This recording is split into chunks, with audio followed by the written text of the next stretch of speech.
Yes, I'm Bwambale Ernest, District Education Officer Kasese, this local government, and today we've been having a budget conference reflecting and discussing on important and critical when constructed are equipped with furniture. And we have already identified the schools to be taken on. Also want to emphasize the issue of teacher or human resource development so that we can concentrate on refreshing our teachers to ensure that they match the standards of the developing world and also concentrate on the teaching and learning. In so doing, we presume that we shall have them also regain, to be transformed in their attitude and they become positive to their work. And also want to construct classroom, staff housing in the areas, hard-to-reach areas, especially the mountainous areas and the lake region, where we should have staff houses where we can have our teachers accommodated in the rural areas so that they can be able to attend to our learners and also ensure that the teaching and learning is effective. Then the aspect of assessment, we want to intensify the assessment, especially the continuous assessment, given the lower secondary curriculum that requires learners to be assessed continuously. We also want to emphasize it and make sure that these teachers concentrate and do much about the assessment of learners in the lower secondary curriculum, so that they can supplement, like UNEB has the plan of ensuring that 20% will come from what the children have acquired from school, and then the 80% is what UNEB will provide. So in that aspect, we want to ensure that all these government programs and policies are well implemented in Kasese, and as citizens of Kasese, we must achieve out of the government programs. I thank you. Drop out, early marriage, early pregnancy, and planned pregnancies, especially among the girls. We are ensuring that we sensitize and talk to the children so that they can change their behaviors, and also parents desist from marrying off children, especially when they are still very young.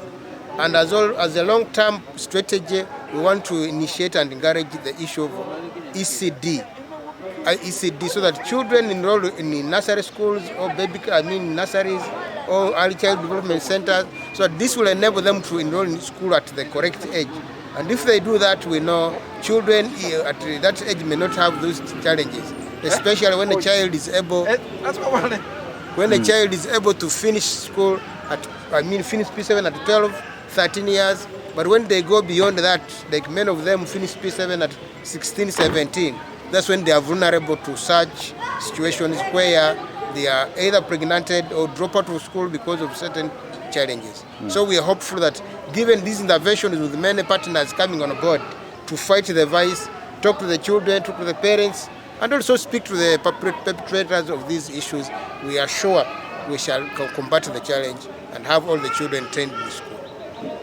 I wouldn't say it is a challenge, such a big challenge, but the only tricky part of it is almost 90% of that money goes for salaries, that is wages, and then non-wage fund like UPE, USE, SFG, and then only 10% is what comes to the department to run the day-to-day activities.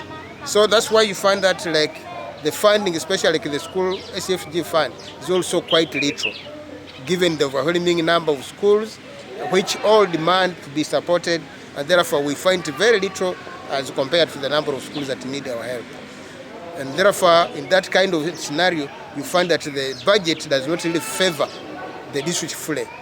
Otherwise, we would have loved to have even more than that. 39 billion is quite little for the district, given the size of Kasese and the many schools, because we have 260 private government schools, 25 secondary schools. So there are too many schools in the district. So we have a big number of staff who we pay, and therefore that's why they take much of the money into wages.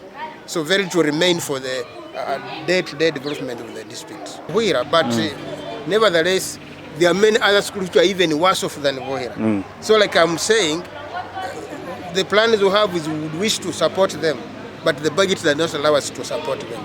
So that's why we are advocating to many partners out there to come and support us in making sure we build these schools, we support these schools and make them friendly for the learners to keep in and learn. Otherwise, for us as a sector, as a district, we have the will of supporting the schools, but the resources do not allow us to support adequately. So we appeal to partners, and that's why we held this today's conference to appeal to our partners, advanced partners, who should come to our rescue and support us in every form to make sure we support our schools. Otherwise, we are willing and ready to build the schools, but no funds yet to enable us meet every demand for each school.